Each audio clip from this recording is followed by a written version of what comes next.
So, have you ever been right in the thick of designing a massively complex system only to feel like the language you're using is just actively fighting against you? I mean, it's a painful reality for a lot of engineers.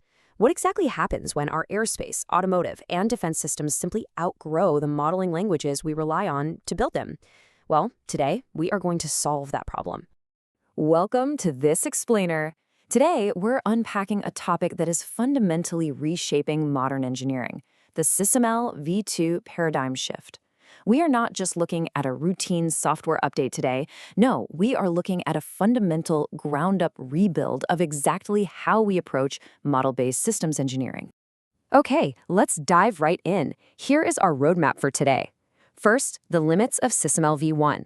Second, a purpose-built language.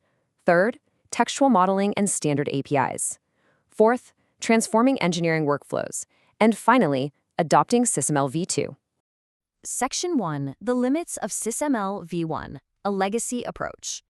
Look, we have to acknowledge the deep frustrations that systems engineers have been dealing with for years. If you've ever battled siloed tools, disconnected digital threads, or highly ambiguous semantics that somehow mean totally different things to different teams, your pain is 100% validated. To really understand the problem, you have to look at the foundation. SysML v1, which came out way back in 2006, was essentially a UML retrofit. It was built on the unified modeling language, which, let's be honest, was designed for software, not systems. It's kind of like trying to turn a car into an airplane. You can bolt wings onto a sedan, but it's never going to fly perfectly, right? Because of this foundational baggage, v1 really struggled with a highly fragmented treatment of activities, states, and interactions. And then there was the interchange problem. Oh boy. Relying on that diagram-heavy XMI format for model interchange was frankly a total nightmare. It caused major complexity and reliability issues across the entire supply chain. Engineers were literally spending more time trying to get their tools to talk to each other than actually designing systems. Moving on to Section 2, a purpose-built language designed for systems engineering.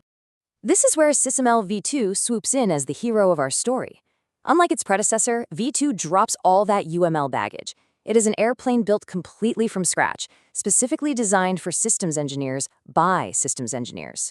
On one side, we have the rigid past of SysML v1, UML-based, reliant on clunky XMI interchange, and heavily constrained by graphical diagrams.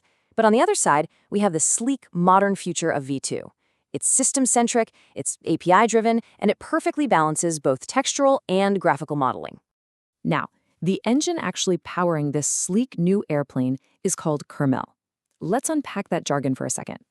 Kernel is a systems-centric metamodel.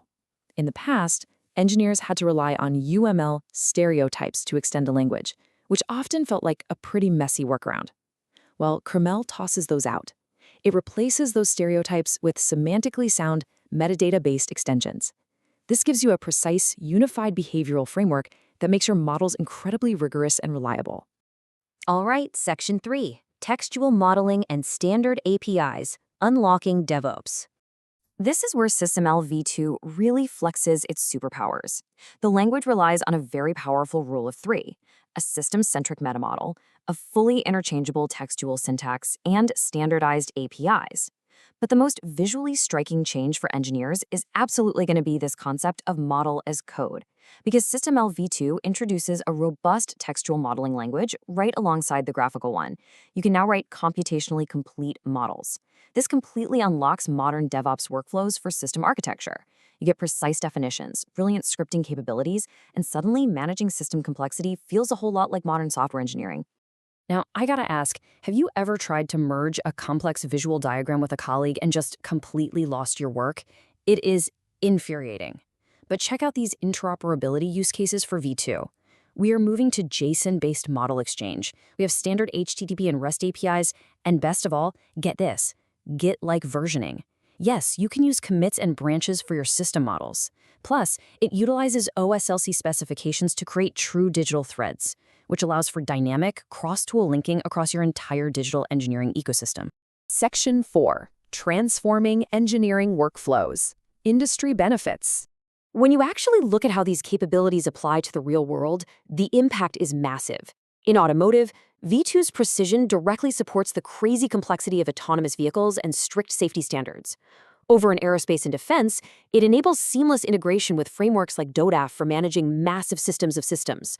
Life sciences get a huge boost in regulatory compliance and quality management. And in electronics, that textual syntax enables wildly enhanced hardware and software co-design. Now, if all this sounds amazing, but also slightly terrifying because of your existing V1 models, take a deep breath. You do not need to delete everything. The recommended approach here is hybrid coexistence over wholesale migration. Your legacy SysML V1 systems and your new V2 upgrades can seamlessly coexist side by side. You can use V2 for major new subsystem redesigns while safely maintaining your legacy platforms in V1, just establishing clear boundaries and traceability between them. Which brings us to Section 5, Adopting SysML V2 Strategic Migration. So the absolute most crucial number to understand for migration is 0, as in there is 0 backward compatibility. Because V2 is a total architectural redesign from the ground up, you can't just click a button and automatically convert a V1 model perfectly into V2. It actually requires complete model reconstruction. And that is exactly why an incremental, targeted pilot strategy is absolutely essential here. To manage this without losing your mind, the Department of Defense and INCOS have outlined a highly structured 4-step migration process for the models you do choose to convert. First up, you prepare the V1 model by cleaning up any non-compliant constructs. Second, you apply a transformation tool. Third, you post-process and refactor the model to actually take advantage of V2's new features. And finally, you validate to ensure behavioral equivalence. It's a rigorous process for sure, but it ensures absolute precision. So, we've covered the limits of the past, the purpose-built architecture of the future, the absolute magic of model as code, and the strategic steps for adoption.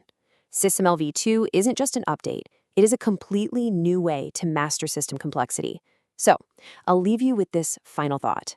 How will you pilot SysML v2 in your next major subsystem design? The paradigm has officially shifted.